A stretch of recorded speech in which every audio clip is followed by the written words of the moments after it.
കൊച്ചേ, നീ ആ സമയം ഫോണിൽ കളിച്ചോണ്ടിരിക്കാതെ ഇങ്ങോട്ട് വാ, ഞാൻ ഒരു കാര്യം പറയട്ടെ. ഭയങ്കര ഒരു തമാശ ഉണ്ട്. എന്തുവാ? ഇന്നലെ നമ്മുടെ സുധാകരന് ഒരു വട്ടപ്പേര് കിട്ടി. എന്തുവാ? അച്ചിക്കോന്തൻ. അറിയാ, അവ ഏത് സമയവും അവന്റെ ഭാര്യയുടെ വാക്കും കേട്ട് വീട്ടില് ജോലിയും ചെയ്ത് കിടക്കണം. നാണമില്ല എന്താ അവര്. ഞാൻ അറിഞ്ഞു കേട്ടാ, ഈ മനുഷ്യന്മാർ എന്തുവാണല്ലേ. ഞാൻ തേങ്ങ കേട്ടെ, തേങ്ങ അടുക്കളയും കൂടെ ഒന്ന് തൂത്തേക്കണം, ഇറക്കിയേക്കണേ. അതൊക്കെ പറയേണ്ട കാര്യമുണ്ടോ? എവിടെ പോണ്? പുറത്താരും കണ്ടില്ലമ്മ. പുറത്താരും കണ്ടില്ലെന്നോട്ട് ഇങ്ങോട്ട് അകത്തോട്ട് കയറി പോരുവോ? അവിടെ പോയി നിക്ക്. ധർമ്മൊക്കെ തരാം, അവിടെ പോയി നിക്ക്. അവിടെ പുറത്ത്. ആഹാ, ആരെയും കാണാത്തപ്പോ ഇങ്ങോട്ട് കയറി വന്നോളൂ. അവിടെ നിന്നാ മതി, കൊണ്ടുവരാം ഞാൻ.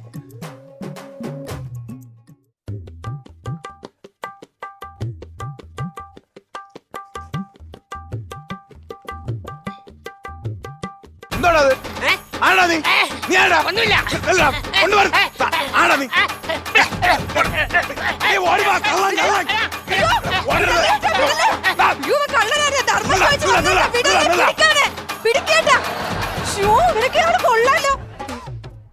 എന്തൊക്കെ കൊണ്ടുപോയി ഈശ്വര, എന്റെ ചെരുപ്പ്. ദൈവമേ,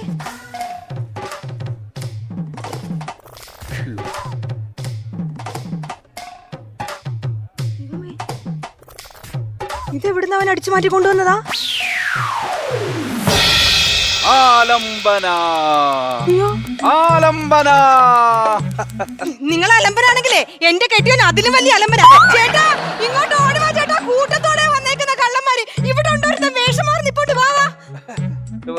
ഞാൻ നിങ്ങളുടെ അടിമയാണ്. ഏതടിമ? അറബിക്കഥയിലെ നായകനില്ലേ ശ്രീനിവാസനാ? സിനിമയല്ല ഞാൻ പറഞ്ഞത്, അറബിക്കഥയിലെ ശരിക്കുള്ള ആ അറബിക്കഥയിലെ നായകൻ ജലാലുദ്ദീൻ ഇല്ലേ? ജലാലുദ്ദീനാ? നസറുദ്ദീൻ. അലാവുദ്ദീനെയാണോ ഉദ്ദേശിക്കുന്നത്? അലാവുദ്ദീൻ. അലാവുദ്ദീന്റെ അടിമയാണ് ഞാൻ. എനിക്ക് വിശ്വാസം വരുന്നില്ല. ഞാൻ 10-30 വർഷമായിട്ട് ഒരു വിളക്കിനകത്ത് ഞാൻ അടച്ചുമൂടപ്പെട്ട് കിടക്കുകയായിരുന്നു. എന്നിട്ട് എന്നെ സ്വതന്ത്രനാക്കിയത് ചേച്ചിയാണ്. ഇനി ഞാൻ ചേച്ചിയുടെ അടിമയാണ്. എന്റെ അടിമയൊന്നും വേണ്ട, ഇവിടെ ഇറങ്ങി പോയാ മതി. പോകാനോ? അങ്ങനെ പോകാൻ പറ്റില്ല. ചേച്ചി, എനിക്ക് കുറച്ച് കൊട്ടൻ ചുക്കാതെ തരുമോ? ഞാൻ കുറെ നാൾ ഈ വിളക്കിനകത്ത് ഇങ്ങനെ ഒടിഞ്ഞു മടങ്ങി ഇരിക്കുകയല്ലായിരുന്നു.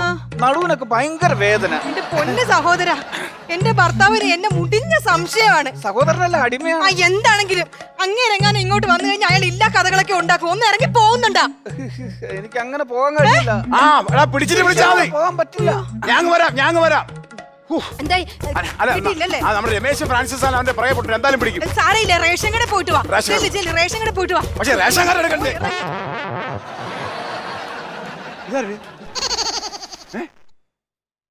നിന്നടുത്താണ് ചോദിച്ചതായിരുന്നു.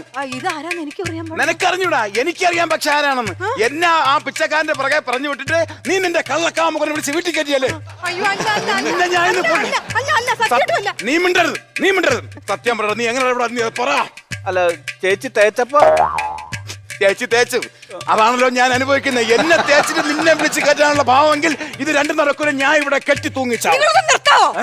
അതൊന്നും അല്ല. പിന്നെ ആ കള്ളം വന്നില്ലേ ഇവിടെ, അയാളെ കൊണ്ടിട്ടോട്ട് പോയ ചാക്കായത്. അതിന്റെ അതൊന്നും ദേ ഈ വിളക്ക് കിട്ടി. ഇത് ഞാൻ ഇങ്ങനെ തുറന്നപ്പോഴത്തേക്ക് വന്ന സാധനമായത്. ഇത് ഞാൻ വിശ്വസിക്കണമല്ലേ? എനിക്കും വിശ്വാസം ഇല്ല. അപ്പൊ നീ പറയുന്നത് ജിന്നെന്നാണോ നീ പറയുന്നത്? അതെ, ജിന്നിന്റെ ഡ്രസ്സാണോ ഇത്? എടി, ഞാൻ കൊച്ചിന്റെ കൂടെ ഡോറാ പൂജിയും ബാക്കിയുള്ള കാർട്ടൂണും കാണുന്ന സമയത്ത് ഞാനും ജിന്നിനെ കണ്ടിട്ടുണ്ട്. അലാവുദ്ദീന്റെ അത്ഭുത വിളക്ക്, അതിനകത്ത് നീലയും മൊട്ടത്തലയുമാണ് ജിന്ന്. ഇതാണോ ജിന്നിന്റെ ഡ്രസ്? അത് തന്നെയാ എനിക്ക് സംശയം. പറടാ. അതിനൊരു കഥയുണ്ട്. ഞാൻ 10-30 വർഷം ഈ വിളക്കിനകത്തായിരുന്നു. ഇതിനകത്ത് ചുരുണ്ടുകൂടി ഇരുന്നപ്പം ഡ്രസ്സെല്ലാം അങ്ങ് ദ്രവിച്ചു പോയി.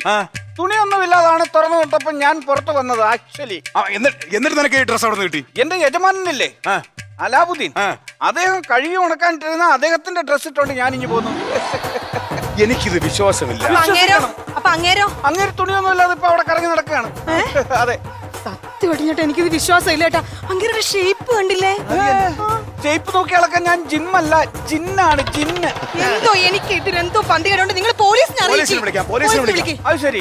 അപ്പൊ നിങ്ങൾക്ക് എന്നെ വിശ്വാസമില്ലേ? വിശ്വാസമില്ലടാ. നിങ്ങൾക്ക് വിശ്വാസം വരുന്ന രീതിയിൽ ഞാൻ നിങ്ങളെ ഒന്ന് ആകർഷിച്ചാലോ? നീ എന്ത് ചെയ്യാൻ വേണ്ടി?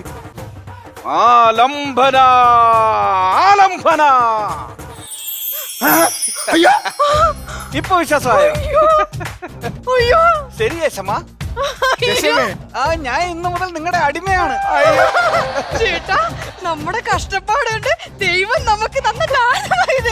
ദൈവമേ നമുക്ക് നല്ലൊരു വലിയ വീട് വെക്കണ്ടേ, പിള്ളേരെ നല്ല പോലെ പഠിപ്പിക്കണ്ടേ, ചുരിദാർ മേടിക്കണം, ചേട്ടന് നല്ല ഷർട്ട് മേടിക്കണം, കാറ്, ജീപ്പ്, പിന്നെ നമുക്ക് ഇവിടെ ഒരു വേലക്കാരന്. അത് വേണ്ട, അതിനിവിടെ ചേട്ടനുണ്ടല്ലോ. ആരത്? അയ്യോ അതാ പലിശക്കാരൻ സുഖുവാണ്. അതെ, നമുക്ക് അറിയാന്നുള്ള ഒരാള് വരുന്നു. നീ അങ്ങോട്ട് മാറിയിരുന്നു. അയ്യോ നിങ്ങൾക്ക് രണ്ടുപേർക്ക് മാത്രമേ എന്നെ കാണാൻ പറ്റൂ, അദ്ദേഹത്തിന് എന്നെ കാണാൻ പറ്റില്ല. വേറൊരാളൊന്നും കാണാൻ പറ്റൂല. ഇല്ല, കാണാൻ പറ്റൂല.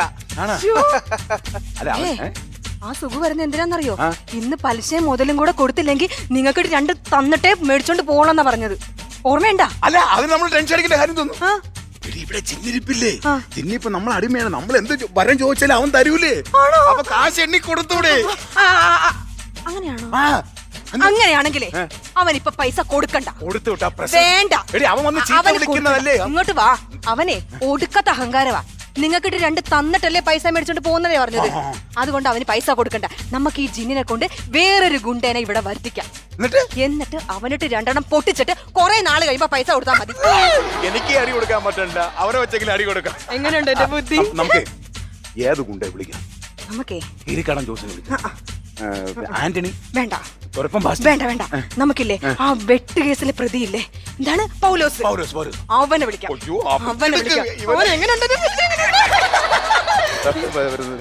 എന്താടാ രതീഷേ, ഞാൻ വന്ന് വിളിച്ചപ്പോ വീട്ടിനകത്ത് വിളിച്ചിരിക്കണടാ. അല്ല, നീ ഇന്നലെ എനിക്ക് മുതലും പലിശ തരാന്ന് പറഞ്ഞത്. അതെ, എവിടെ മുതലും പലിശ എവിടെയെന്ന്? അത് മേടിക്കാൻ ചേട്ടൻ കുറച്ച് പാട് പെടും. എന്താ പറഞ്ഞ?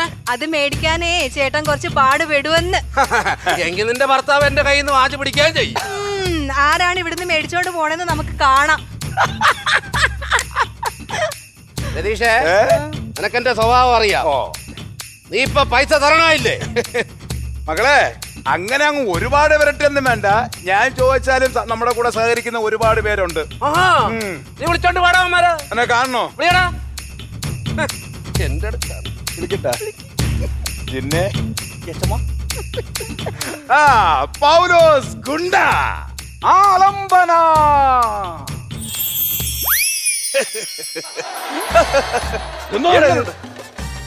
പൗലോസ് ഉണ്ടാ?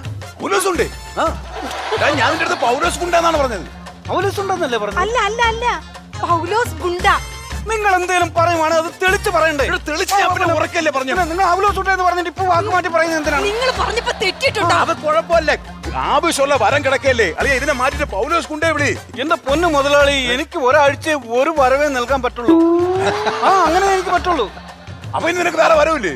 ഈ അടുത്ത ആഴ്ചത്തെ സ്റ്റോക്ക് തീർന്നു, ഇനി അടുത്ത ആഴ്ചയേ ഉള്ളൂ. അപ്പൊ നിന്നെക്കൊണ്ട് വേറെ കഴിവൊന്നുമില്ലേ? അല്ല, പെട്ടെന്ന് ഈ ആഴ്ച ഇനിയൊന്നും ചെയ്യാൻ പറ്റില്ല. അടുത്ത ആഴ്ച നോക്കാം, ഒരു പ്രാവശ്യം മാത്രം. റീചാർജ് ആയി വരണോ? റീചാർജ് ആയി വരണം. എന്നെ കൊലയ്ക്ക് കൊടുക്കാം. രതീഷേ, നിനക്ക് തലയ്ക്ക് വല്ല അസുഖമായാടാ? നീ ആരോടാണ് സംസാരിക്കുന്നത്?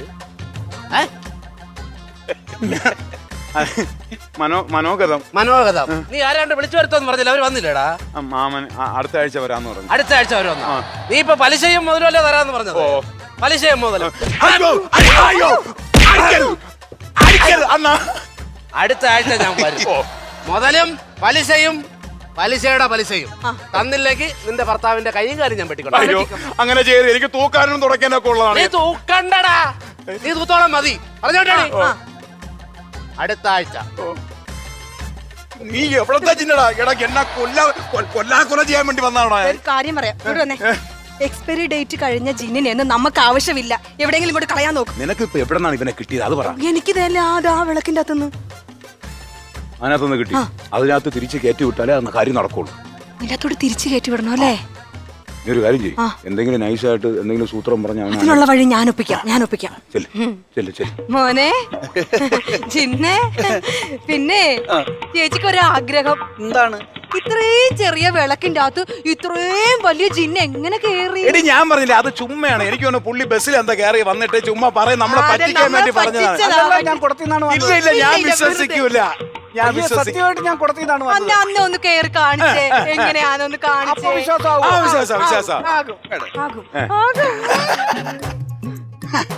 അയ്യടാ മിണക്ക, അങ്ങനെ ഇപ്പൊ ഇയാൾ സൂഹിക്കണ്ട. എന്നെ ഈ കുളത്തിനകത്ത് കയറ്റിട്ട് അത് അടയ്ക്കാനുള്ള പരിപാടിയല്ലേ? അയ്യോ അല്ല, ഇതൊക്കെ നമുക്കറിയാം, നമ്മളിത് കുറെ കണ്ടതാണ് കേട്ടോ. അയ്യോ, ഇതൊന്നും അല്ല, ശരിയല്ല. അല്ല ഒരു കാര്യം മനസ്സിലാക്കണം, ഞാനൊരു അനാഥനാണ്. അച്ഛനും അമ്മയും ഇല്ലാതാണ് ഞാൻ വളർന്നത്. ഇന്നു മുതൽ നിങ്ങളാണ് എന്റെ അച്ഛനും അമ്മയും. നിങ്ങളുടെ നടുക്ക് കിടന്നേ ഞാൻ ഇനി ഉറങ്ങും. അയ്യേ, അതുകൊണ്ട് നീ ഇവിടെ നിൽക്കാൻ പോകണം. ഇറങ്ങടാ വീട്ടിൽ നിന്ന്. ഞാൻ ഇറങ്ങത്തില്ല. വീട്ടിൽ നിന്ന് ഇറങ്ങടാ. അതെ മോനെ, ഞങ്ങൾക്ക് രണ്ടുപേർക്കും ഇന്നൊരു കല്യാണത്തിന് പോണം. അപ്പൊ നീ ഇതിന്റെ അകത്താണെങ്കിൽ ഞങ്ങൾക്ക് ബാഗിൽ വെച്ചോണ്ട് പോവാല്ലോ. എന്നെ വേണ്ട, വേണ്ട, വേണ്ട. ഞാൻ നിങ്ങളുടെ കൂടെ നടന്നു വരെ എന്നെ ആരും കാണില്ലല്ലോ. അല്ല, എന്നാലും നമുക്കൊരു നാണക്കേടാ. നീ ഈ ഡ്രസ്സൊക്കെ ഇട്ടു, ഞങ്ങള് സാരിയും സൂട്ടും കോട്ടൊക്കെ ഇട്ടുകൊണ്ട് പോകുമ്പോ ഈ ഡ്രസ്സോട് നമുക്ക് ഇഷ്ടപ്പെടത്തില്ല. വേണ്ട വേണ്ട. നീ ഇതിൽ കയറാൻ ബുദ്ധിമുട്ടാണെങ്കിൽ നമുക്ക് മറ്റേ ബക്കറ്റ് എടുത്താലോ? ബക്കറ്റ്. നിനക്കൊരു ബക്കറ്റിനകത്ത് കയറി ഇരിക്കുന്നതിന് ബുദ്ധിമുട്ടുണ്ടോ? എന്നെ ചതിക്കാനല്ലല്ലോ. ഏട്ടാ, നീ ഇപ്പൊ എന്താണ് അച്ഛന്റെ അമ്മയുടെ സ്ഥാനത്ത് നമ്മളെ കണ്ടെന്നല്ലേ പറഞ്ഞു? എനിക്ക് പുറക്കാതെ പോയ മോനാണ് ജിന്നെ. നീ ഞാൻ നിന്നെ അങ്ങനെ പറ്റിക്കോ? ഒരു ബക്കറ്റാണ് ഞാൻ കയറാം. ബക്കറ്റാണ് നോക്കാം. അയ്യോ, ഓടി വായേട്ടാ. ബക്കറ്റ് ഉണ്ടോ? ബക്കറ്റ് ഉണ്ടോ? നല്ലൊരു ബക്കറ്റ്. നമുക്ക് ഇതിനകത്ത് അങ്ങ് പോയി കഴിഞ്ഞാൽ വേറെ വിഷയമൊന്നുമില്ല. ഇതാകുമ്പോ വിഷയമില്ലടാ. അച്ഛൻ പറഞ്ഞാ കേക്കൂലേ? കേക്കത്തില്ലേ? ശരി ശരി ശരി ശരി ശരി. ആലംബന.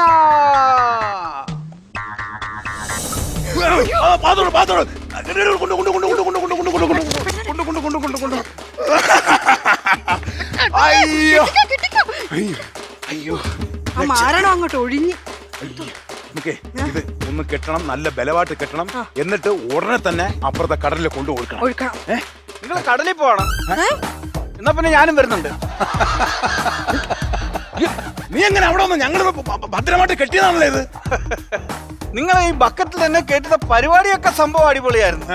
പക്ഷേ എടുക്കുന്ന ബക്കറ്റ് ദ്വാരമില്ലാത്തതായിരുന്നെങ്കിൽ ഈ അബദ്ധം പറ്റില്ലായിരുന്നു. ദ്വാരോ? ആലംബന.